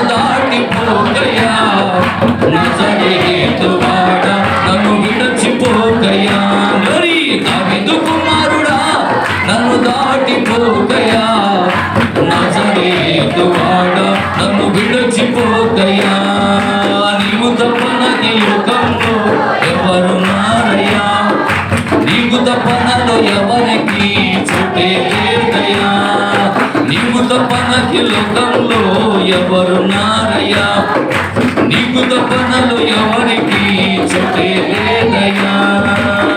గుడ్డివాడనయ్యా నా కనులు తెరువునా, మూగవాడినయ్యా నా స్వరము నీయవా, గుడ్డివాడనయ్యా నా కనులు తెరువవా, మూగవాడినయ్యా నా స్వరము నీయవా, కుంటివాడనయ్యా నా తోడు నడువవా, కుంటివాడనయ్యా నా తోడు నడువవా. దావీదు కుమారుడా నన్ను దాటిపోకయా, గరి నజరేతువాడా నన్ను విడిచిపోకయా, దావీదు కుమారుడా నన్ను దాటిపోకయా, నజరేతువాడా నన్ను విడిచిపోకయా. నీకు తప్ప నాకు లోకంలో ఎవరున్నారయ్యా, నీకు తప్ప నాలో ఎవరికి చోటే లేదయ్యా. హల్లెలూయా, దేవునికి స్తోత్రం కలుగును గాక. ఆనాటి శాస్త్రులకు అర్థం కాల ఆయన మనిషి కుమారుడు యొక్క పరిచయం చేస్తున్నాడని. హల్లెలూయా, దేవునికి మహిమ కలుగును గాక. అంటున్నారు పిల్లరా. కనుక ఈ యొక్క మధ్యాహ్న కాల సమయంలో దేవుని యొక్క వాక్యంలో మనం చూస్తూ ఉన్నప్పుడు ఆ రెండవసారి కూడా ఆయన శరీరం దాచుకుని మనిషి కుమారుడుగా వచ్చాడు. మొదట్లో అబ్రహాం దగ్గరికి ఆదికాండములు అంటే ప్రారంభంలో మనిషి కుమారుడుగా వచ్చి పరిచయం చేశాడు. ఆ మధ్యలో మనిషి కుమారుడు పరిచయం చేశాడు, వచ్చాడా. మళ్ళీ అలాగే ఇక్కడ ఇక్కడ చాలా జాగ్రత్తగా ఉండండి. మళ్ళీ యేసుప్రభు చెప్పారు ఏమని, లోకసువార్త 17వ అధ్యాయంలో 26లో చెప్పారు చూడండి. మళ్ళీ నోవాహు దినముల్లో జరిగినట్టు ఇదిగో మనిషి కుమారుడు దినముల్లోనూ జరుగును. అంటే ఇప్పుడు మళ్ళా మూడోసారి మనిషి కుమారుడు ప్రత్యక్షమవ్వాలి అంటున్నాడు. దేవునికి స్తోత్రం, హల్లెలూయా. కనుక ఇప్పుడు మూడోసారి ప్రకటన గ్రంథంలో 10వ అధ్యాయంలో మొదటి వాక్యంలో బలిష్ఠుడైన వేరొక దూత పరలోకం నుండి దిగి వచ్చాడు చూచితిని, ఆయన మేఘం ధరించుకొని ఉండెను, ఆయన శిరస్సు మీద ఆయన ముఖము సూర్యబింబం వలె ఉండేది. దేవునికి స్తోత్రం, హల్లెలూయా. కానీ మనిషి కుమారుడు పరిచర్య జరగాలప్పుడు చెప్పండి, మనిషి కుమారుడు పరిచర్య జరగాలంటే ఆయన ఆత్మరూపిగా ఉన్నాడు కాబట్టి ఇప్పుడు ఆయనకి ఏం కావాలి చెప్పండి, శరీరం కావాలి. శరీరం కావాలా? దేవునికి స్తోత్రం, హల్లెలూయా. ఇప్పుడు ఆయన వచ్చి తను తాను బయలుపరుచుకోవాలి, అవునా. హృదయ రహస్యములను బయలుపరచాలి. హృదయ రహస్యాలు ఏం చేయాలి? బయలుపరచాలి. ఇప్పుడు ఆయనే వాక్యం కాబట్టి ఆ వాక్యము మనలోకి వచ్చింది అనుకోండి, ఇప్పుడు మనం ఏమవుతాం చెప్పండి, మన శరీరాలు ఏమవుతాయి? మార్పు చెందాలి, అవునా కదా. దేవునికి స్తోత్రం, హల్లెలూయా. ఇప్పుడు ఆయన ఆ 1963లో సన్సెట్ పర్వతం మీదకి బలిష్ఠుడైన దూతగా దిగివచ్చి తనను తాను ఒక శరీరములో అమర్చుకున్నాడు, ఒక శరీరంలోకి దిగి వచ్చాడు. ఆ శరీరమే విలియం మ్యారియన్ బ్రెన్హామ్. ఆ శరీరాన్ని దేవుడు వాడుకున్నాడు, అక్కడ వాడుకున్నాడు కాబట్టి చనిపోయిన వ్యక్తి బ్రతికాడు, చనిపోయిన వ్యక్తి బ్రతికాడా.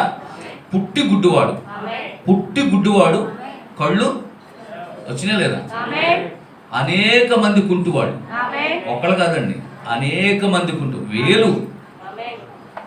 వేల మంది ఏకంగా వేల మంది కుంటువాళ్ళు నడిచారు, అవును కదా. వేల మంది కుంటువాళ్ళు నడిచారు. హల్లెలూయా. మీ అందరికీ తెలుసు, మీ అందరికి వర్తమానం తెలుసున్న వాళ్ళు అందరికీ తెలుసు, ఉడతలు లేని చోట కలుగునిగా కంటే ఉడతలు కలిగినాయి. మంచు తుఫాను, భయంకరమైనటువంటి మంచు తుఫాను వస్తున్నప్పుడు ఆ తుఫానులో చిక్కిన వాళ్ళు చచ్చిపోతారు అన్నప్పుడు నువ్వెందుకు పలకూడదు మంచు తుఫాను ఆగమని? ఒక స్వరం విన్నప్పుడు మరి మంచు తుఫాన్ని ఆగమని అన్నప్పుడు ఆగిందా లేదా? ఇవన్నీ ఎవరు చేశారు? యేసు ప్రభువే. మనిషి కుమారుడు పరిచర్య, మనిషి కుమారుని పరిచర్య ఒక ప్రవక్తలో ఉండి ఆయన పరిచర్య చేశాడు. దేవునికి స్తోత్రం. ఇప్పుడు ఆయన రంగం నుంచి వెళ్ళిపోయాడు. 65లో ఆయన వెళ్ళిపోయాడు.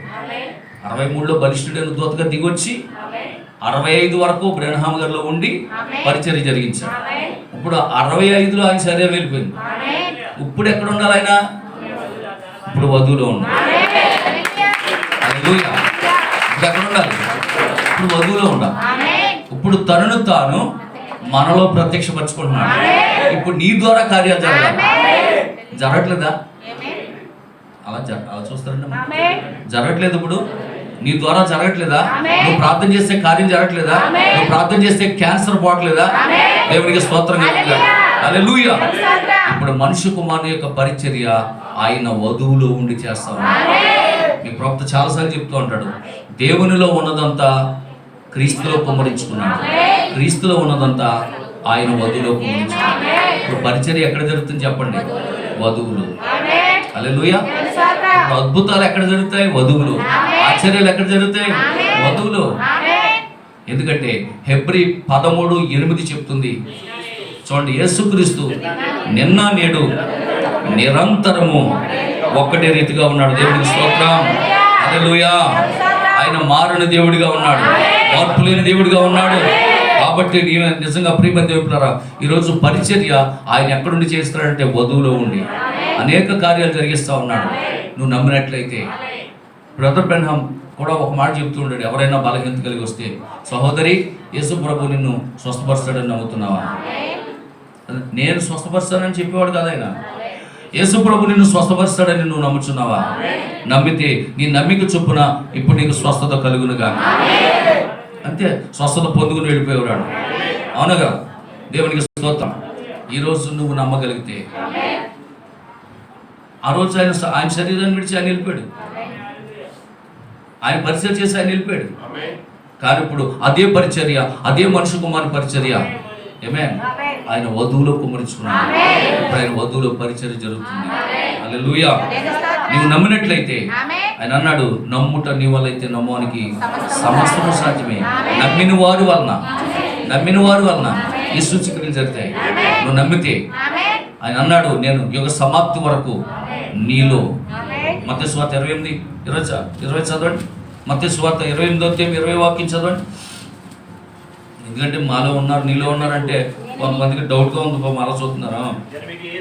నేను మీకు ఏ ఏ సంగతులు ఆజ్ఞాపించుదునో వాటన్నిటిని గైకొనవలనని వారికి బోధించుడి.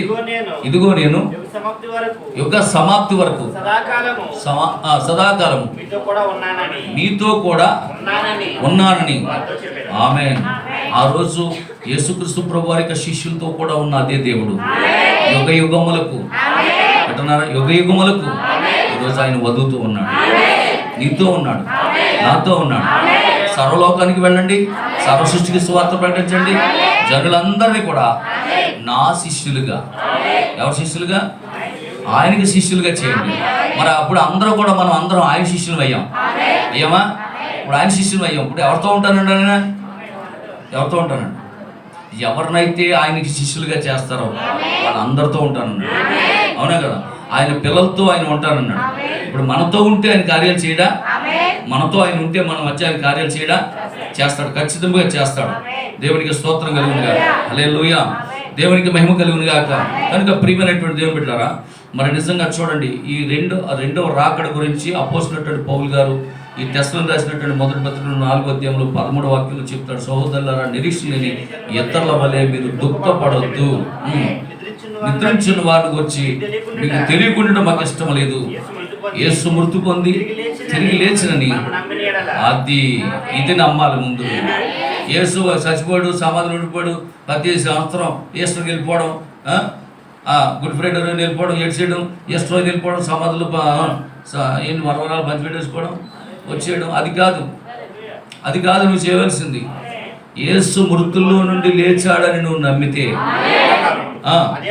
అదే ప్రకారం యేసునందు నిద్రించిన వారిని ఆయనతో కూడా వెంట పెట్టుకుని వచ్చింది.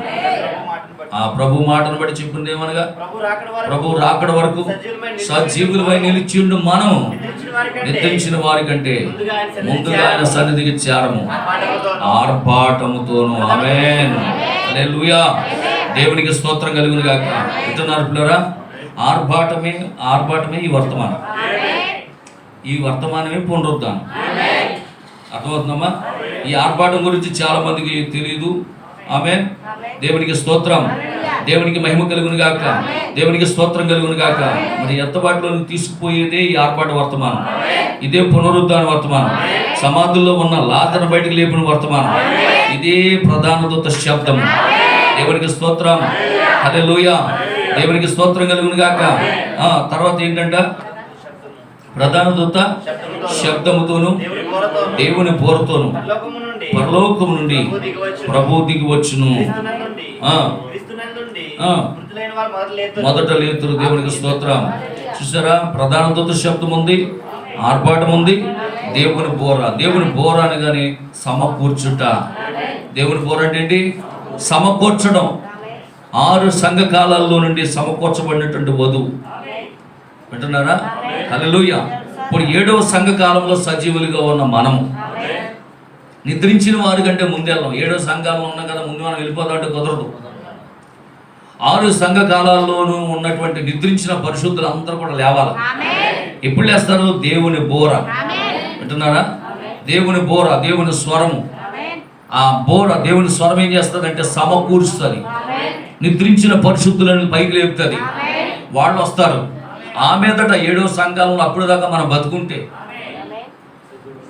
సజీవులుగా నిలిచి ఉండు మనము ఇప్పుడు వారితో కూడా ఏకముగా. అంటే దేవుని బోర ఏం చేస్తుంది? దేవుని స్వరం ఏం చేస్తుంది? మనల్ని సమకూరుస్తుంది. అటు నిద్రించిన పరిశుద్ధుల్ని, ఇటు సజీవులుగా ఉన్న మనలను అందరిని ఏం చేస్తుంది? సమకూరుస్తుంది. ఆమేన్, హల్లెలూయా. దేవునికి మహిమ కలుగును గాక. నిన్న ఒక బ్రదర్ ఫోన్ చేశాడు, దేవరపల్లి అనుకుంటా. ఈ ఆనందరాజు ఆటో చూశాడంటే ఎక్కడ, మన రాజమండ్రిలో. దేవరపల్లి అయినా రాజమండ్రిలో ఆటో చూసి ఆటో దగ్గరికి వెళ్ళిపోయి, బెదరో ఏ సంఘం మంది ఎక్కడెక్కడ అని దాని మీద ఫోటో ఉంటుంది కదా, దాని మీద ఏముంటుంది? బ్రహ్మ గారి ఫోటో ఉంటుంది, దాని మీద ఒక పక్షిరాజు ఫోటో ఉంటుంది. ఇవన్నీ చూసి మనోడే, దేవునికి స్తోత్రం అని ఆ బ్రదర్ ఎక్కడ దేవరపల్లి అవుతుంది. ఈ ఆటో చూసి గబగబ వచ్చేసి, బెదరో ఏ సంఘం, మీ భాస్కర్ ఎవరు, ఎక్కడ అంటే పలానా బగ్గేశ్వరం ఉండే. వాళ్ళు బగ్గేశ్వరం ఎలిశేఖర్ తెలుసు అని వాళ్ళు ఏమైపోయారు? పరిచయం చేసేసుకున్నారంట. దేవునికి స్తోత్రం. అంటే ఏం సమకూర్చింది నిన్ను? స్వరం, పక్షిరాజు వర్తమానం, బోర సమకూర్చింది అనమాట. దేవునికి స్తోత్రం కలుగుగా. వింటున్నారా? మరి యోహాన్ గారిని కూడా అలాగేనంట. యోహాన్ గారు ఉన్నారా? రాలేదా? యోహాన్ గారు కూడా అలాగే దొడ్డిపట్ల పాలు పట్టుకెళ్తుంటే అక్కడ కూడా ఆపిహారండి. ఏ ఊరు, ఏ పాలెం అది? ఏదో పాలెం ఉంది కదా మాట, కట్టుపాలెమా? అభిరాజ్ పాలెం కదండి. కట్టుపాలెం దగ్గర సెంటర్లో పాలు వేస్తుంటే ఆ బొమ్మ చూసి దాని మీద అక్కడికి వచ్చేసారంట. అక్కడికి వచ్చేసి, బెదరో మనం ఎక్కడ ఏ ఊరు సంఘం అంటే బగ్గేశ్వరం ఎలిసి గారు మాకు తెలియపోవడం ఏంటి? వాళ్ళు పీటర్ గారి సంఘానికి వెళ్తారంట. ఎలిసి గారు మాకు తెలియపోవడం ఏంటంటే మా ప్రతి దానికైనా వస్తాడు. ఇప్పుడు అంత ఏం చేస్తుంది? వర్తమానం సమకూరుస్తుంది. హల్లెలూయా. కనుక నిజంగా ఈ వర్తమానం మీకు ఇప్పుడు అర్థం కాదు. ఆ రోజు సమకూర్చబోయేటప్పుడు నిజంగా చాలా అద్భుతమైన కార్యం అది. అందరూ కూడా శరీరాలు మార్పు చెంది వాళ్ళందరూ కూడా షేక్ హ్యాండ్ ఇచ్చుకుంటూ, మేము పలానా ఎలిసి గారి సంఘం, మేము పలానా వర్తమానంలో ఉన్నాం అని అందరూ కూడా సమకూర్చబడుతుంటే ఇది చాలా అద్భుతమైనటువంటి కార్యం అది. హల్లెలూయా. అందుకే ప్రభుత్వం ఈ వర్తమానంలో ఉన్నవాడు ధన్యులని. ఎందుకంటే ఈ వర్తమానం ఏం చేస్తుందంటే నిన్ను ఎత్తపాటు చేసి సమకూరుస్తుంది, సిద్ధపాటు చేస్తా ఉన్నది. హల్లెలూయా. దేవునికి స్తోత్రం కలుగును గాక. ఇప్పుడు ఒక మాట చెప్పేసి నేను ముగిస్తాను. ప్రకటన 10:1 ప్రభు యొక్క రాకడ. ప్రకటన 10:1 ఏంటి? ప్రభు యొక్క రాకడ. చెప్పండి, ప్రభు యొక్క రెండవ రాకడ రహస్యమా, పబ్లిక్కా? రహస్యమే. ప్రభు యొక్క రెండవ రాకడ ఏమై ఉన్నది చెప్పండి? ప్రభువే నాకు తెలియదు అన్నారు, బ్రహ్మమే నాకు తెలియదు అన్నారు. అవునగా? దేవునికి స్తోత్రం. కనుక ఇప్పుడు ప్రకటన 10:1 ప్రభు యొక్క రెండవ రాకడ. ఇప్పుడు ఆయన వచ్చి చెప్తేనే కానీ మనకు తెలియదు కదా. ఇప్పుడు ప్రవక్తకే తెలియదు అన్నాడు. అసలు ఆ ముద్ర, 7వ ముద్ర తెరిచి వరకు కూడా నాకే తెలియదు అన్నాడు ఆయన. నాకు తెలియదు అన్నాడు ఆయన. ప్రభు రాకడ. కానీ ప్రకటన 10:1 బలిష్ఠుడైన దూతగా దిగి వచ్చింది ఎవరో కాదు, యేసు ప్రభువే. ఇది రహస్య రాకడ. రెండవది ఏంటంటే ప్రకటన 10:7 ఎవరంటే మనుష్య కుమారుని పరిచర్య. ప్రకటన 10:7 ఏంటి? 7వ దూత పరిచర్య ఏంటి చెప్పండి? మనుష్య కుమారుని పరిచర్య. దేవుని స్తోత్రం. మరి ప్రకటన 10:8 ఏంటంటే వధువు పరిచర్య, విడిచిపెట్టబడినటువంటిది. అక్కడ ఏదైతే ప్రభు విడిచిపెట్టారో, అక్కడ ఏదైతే బ్రహ్మ విడిచిపెట్టాడో, ఆ మిగిలినటువంటి పరిచర్య ఇప్పుడు ఎక్కడ జరుగుతుందంటే వధువులో జరుగుతుంది. దేవునికి స్తోత్రం. హల్లెలూయా. దీనిని నీవు అర్థం చేసుకోవాలంటే నీకు ప్రత్యక్షత కావాలి. మనుష్య కుమారుడు ప్రత్యక్షము దినంలో జీవించున్నాం. 7వ ముద్రయే ప్రభు యొక్క రాకడ. ఇది అందరికీ కాదు, దేవుని కృప వలన మనం అందరము క్రైస్తవులమై ఉన్నాము. యేసు రక్తము మనల్ని సమకూర్చింది. యేసు రక్తంలో మనం కడగబడ్డాం. ఒక వర్తమానం ఎందుకు వచ్చాం. హల్లెలూయా. కాబట్టి ప్రత్యక్షత కనుక నీకుంటే నువ్వు తప్పనిసరిగా ఎత్తబాటులోకి వెళ్తావు. ఈ ప్రత్యక్షత కనుక నీకు లేకపోతే ఎత్తబడుటను కోల్పోతావు అన్నాడు. ఇక ఎత్తబడుటను కోల్పోయావా? 2, ఒకటి ఉండేది ఎక్కడంటే శ్రమలో అయినా మిగిలి ఉండాలి, లేదా తీర్పులో అయినా కనపడాలి. కనుక ఈ వర్తమానం మనల్ని ఏం చేస్తుందంటే సమకూరుస్తుంది. ఈ వర్తమానం గురించి ఇంకా ఎవరైనా ఒకవేళ అపోహలు ఉంటే, ఇంకా మీకు ఏమైనా అనుమానాలు కనుక ఉంటే, సందేహాలు ఉంటే తీర్చుకోండి ఇప్పుడే. అయ్యో మాకు ఇంకా ఈ సందేహం ఉంది, దీని గురించి మాకు కొంచెం వివరించండి అని చెప్తే ఇంకా మీకు తెలియజేస్తాను. దేవునికి స్తోత్రం. అయితే ఒక విషయం ఏంటంటే యేసుక్రీస్తు ప్రభువారు ఒక మాట చెప్పారు, చూసి నమ్మిన వారు కంటే చూడక నమ్మిన వారు ధన్యులు. అంతే ఇంకా. హల్లెలూయా. కనుక ఈ వర్తమానం ద్వారా మీరు దీవించబడి ఆశీర్వదించబడి. God bless you. దేవుడు మిమ్మల్ని దీవించును గాక. అందరూ కూడా లేచి నిలబడదాం. నిలబడి ఒక పల్లవి చరణం పాడుకొని దేవుని యొక్క సన్నిధిలో ప్రార్థన కోరుకుందాం. రేపు వచ్చే వారము ప్రేమ్యం ఉన్నది. వస్త్రాల హన్న గారు కృతజ్ఞత కూడి పెట్టుకుని ఏర్పాటు చేసుకున్నారు. మరి చాలా అన్నపూర్ణ ప్రార్థన పెట్టుకుంటానంటుంది, అది నెక్స్ట్ వీక్ చెప్తాను. దేవునికి స్తోత్రం. హల్లెలూయా.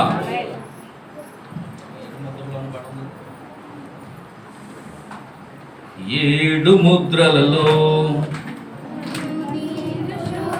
ఉంటూ ప్రభువాని ఆనందిస్తున్నా, నీ వైపే చూస్తూ సాగిపోతున్నా, నేను సాగిపోతున్నా.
స్తోత్రం కలుగును గాక.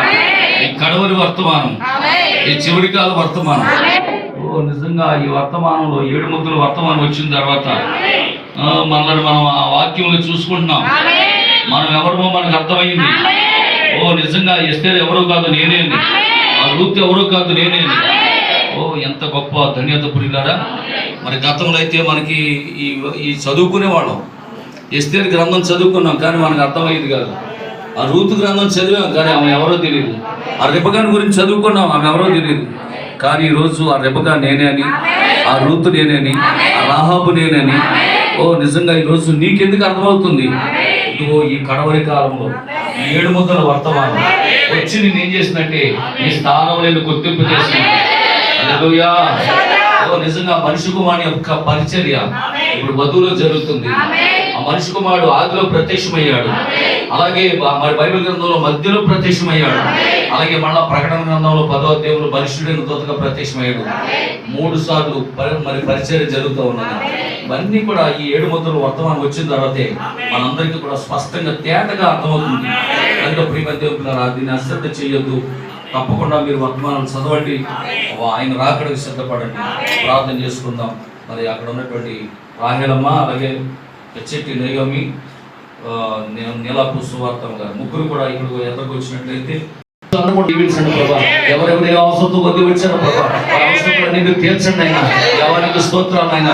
ఇదిగో డానియల్ నాయన ఒక చిన్న చెరువు తీసుకుని నాయన చేస్తా ఉన్నాడు ప్రభా. ఆ చెరువు నాయన సంపూర్ణంగా ఫలించును కాక నాయన, మంచిగా నాయన ఫలము వచ్చును కాక ప్రభా. ఆయన చేస్తున్న పని సఫలమగును కాక నాయన, మంచి దిగుబడి వచ్చును కాక నాయన, మంచి లాభాలు వచ్చును కాక ప్రభా. ఈ కార్యం జరిగిన ప్రభా నాయన ఇక్కడ ఉన్నటువంటి బిడ్డలు ఎవరైతే నాయన చేతి వృత్తులు ఉన్నాయో వారి చేతి వృత్తులను దీవించండి. ఉద్యోగాలు చేస్తున్న వారిని ఉద్యోగాలు దీవించండి. మరి ఆయన వాహనాలు ఉండి ఆటోలు నడుపుకుంటున్న వారిని జ్ఞాపకం చేసుకోండి. వారికి మంచిగా నాయన ఆటోలు కిరాయిలు రావడం సహాయం చేయండి ప్రభా. నీకు స్తోత్రాలు చెల్లిస్తా ఉన్నాం. నిశ్చయంగా దీవించండి ఆయన. చేతి వృత్తులను ఆశీర్వదించండి నాయన. మరి వ్యాపారం చేస్తుండే వ్యాపారం దీవించండి. అలాగే ప్రభా నా కుడి వైపున ఉన్నటువంటి నాయన సిస్టర్స్ అందరిని దీవించండి ఆయన. ఒక్కొక్కరిని ఆశీర్వదించండి. ఎవరైనా బలహీనులుంటే బలపరచండి ఆయన. రోగులుంటే ముట్టి బాగు చేయండి ప్రభా. ఈ కార్యం జరిగించండి ఆయన. జీవం కలిగిన దేవుడు ప్రభా. దేవానికి స్తోత్రాలు చెల్లిస్తా ఉన్నాం నాయన. నీకు వందనాలు ప్రభా. అక్కడ ఉన్న చిన్న బిడ్డలు దీవించండి ఆయన. ఒక్కొక్కరిని ఆశీర్వదించండి ప్రభా. వారి చదువు విషయంలో సహాయం చేయండి ఆయన. ఏ తెగులు నాయన వారి గొడవను సమీపించబడి ఉండను కాక నాయన. ఈ థర్డ్ వేరియంట్ నేను ఎక్కువగా పిల్లల మీద పనిచేస్తానని చెప్తున్నాను ఆయన. ఓ నీ సిలువ రక్తం కింద తీసుకుని వస్తున్నాను ఆయన. ఆ చిన్న పిల్లలందరినీ కూడా ప్రభా నీ సిలువ రక్తం కింద తీసుకుని వస్తున్నాను. సహాయం చేయండి ప్రభా. అలాగే యవ్వన బిడ్డలు జ్ఞాపకం చేసుకున్నాను. దేవానికి స్తోత్రాలు. అలాగే ప్రభా మరి ప్రశాంత్ వాళ్ళు చిన్న కుమార్తె కూడా ప్రార్థిస్తున్నాం ప్రభా. ఆ చంటి బిడ్డను దీవించండి అయినా. ఆ సంపూర్ణ ఆరోగ్యం దయచేయండి. ఆ కళ్ళు వాళ్ళ తిరిగి పని చేయనుగా సహాయం చేయనైనా. అలాగే నాకు ఉన్న యవ్వన బిడ్డలకు వివాహాల విషయంలోనైనా యోగ్యమైన సంబంధాలు దయచేయండి ప్రభా. దేవానికి స్తోత్రాలు చెల్లిస్తాం. అలాగే విదేశాల్లో ఉండి ప్రభా ఈ వాక్యమును యూట్యూబ్ ద్వారా వింటున్నటువంటి నాయన బిడ్డలందరినీ మీరు దీవించండి అయినా. ఒక్కొక్కరిని ఆశీర్వదించండి. ప్రతి వారం నీ వాక్యం వింటున్నటువంటి నాయన సహోదరులందరూ దీవించండి. ఎవరైతే ఈ లైవ్లో వాక్యం చూస్తున్నారో వాళ్ళు ఎవరైనా బలహీనుంటే ప్రభా యేసు నామములో వాళ్ళకి బలం పొందుకుందరు కాక. అనారోగ్యంగా ఉంటే ప్రభా వారు ఆరోగ్యవంతులుగా మారుదురు కాక. కార్యం జరిగించండి ప్రభా. నాయన రక్షణ లేని వారు ఉంటే రక్షణ దయచేయండి. ఈ మధ్యాహ్న కాల సమయంలో ప్రభా నీ కృప కలిగిన హస్తాలుగా నాయన నన్ను నా కుటుంబం సంఘం మీ చేతులకు అప్పగిస్తాం. మీరే సహాయం చేయండి. మరి జోనా యొక్క పరిచయ విషయంలో కూడా నాయన సువార్త పరిచయలో కూడా తోడుండండి. తెలుగు మాస్టర్ జ్ఞాపకం చేసుకోండి. దేవానికి స్తోత్రాలు చెల్లిస్తూ ఉన్నాం. ఒక్కొక్కరిని పేరు మీరు దీవించి పంపించమని నీ రాకడకు మమ్మల్ని సిద్ధపరచమని ప్రభా నీ చేతులకు సమర్పించుకుంటూ ప్రభు యేసుక్రీస్తు నామములో ప్రార్థించుతున్నాము తండ్రి. మన ప్రభు యేసుక్రీస్తు వారి యొక్క కృప దీవెన సన్నిధి సహవాసం ఇక్కడ చేరిన మనకు సకల పరిశుద్ధులకు మరి ముఖ్యంగా ఈ కూటంలో పాల్పొంపులు పొందిన మనందరికీ సదా దేవుడి తోడు నడిపించును గాక. ఆమేన్. Praise the lord. God bless you. దేవుడు మనం దీవించును గాక. మరి అక్కడ స్వీట్స్ ఉన్నాయి.